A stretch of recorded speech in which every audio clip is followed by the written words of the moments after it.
महाभारत की शुरुआत। भाग 1।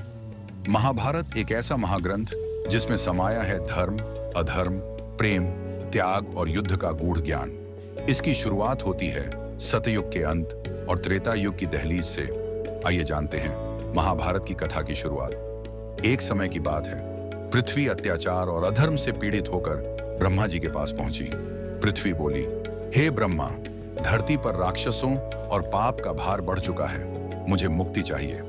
ब्रह्मा जी विष्णु लोक पहुंचे और भगवान विष्णु ने वचन दिया, मैं स्वयं धरती पर जन्म लूंगा और अधर्म का नाश करूंगा। धरती पर उस समय मथुरा पर उग्रसेन नामक राजा राज कर रहे थे। उनका पुत्र था कंस, जो बलशाली, क्रूर और महत्वाकांक्षी था। कंस ने अपने ही पिता को बंदी बनाकर मथुरा की गद्दी छीन ली। अब वह अत्याचार का नया राजा बन गया। राजा उग्रसेन की बेटी थी देवकी और उसका विवाह हुआ यदुवंशी राजकुमार वसुदेव से।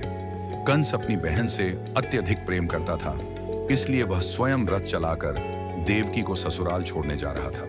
परंतु रास्ते में अचानक आकाश से एक गूंजती हुई दिव्य वाणी हुई। आकाशवाणी, हे कंस, जिस देवकी को तू इतने प्रेम से विदा कर रहा है, उसी की 8वीं संतान तेरा वध करेगी। यह सुनते ही कंस का चेहरा क्रोध से लाल हो गया।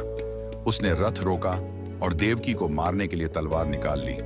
तभी वसुदेव ने उसे शांत किया और वादा किया, हे कंस, मैं तुम्हें देवकी की हर संतान सौंप दूंगा, कृपया अपनी बहन को मत मारो। कंस मान गया, लेकिन उस दिन से उसका मन संतान के भय में डूब गया।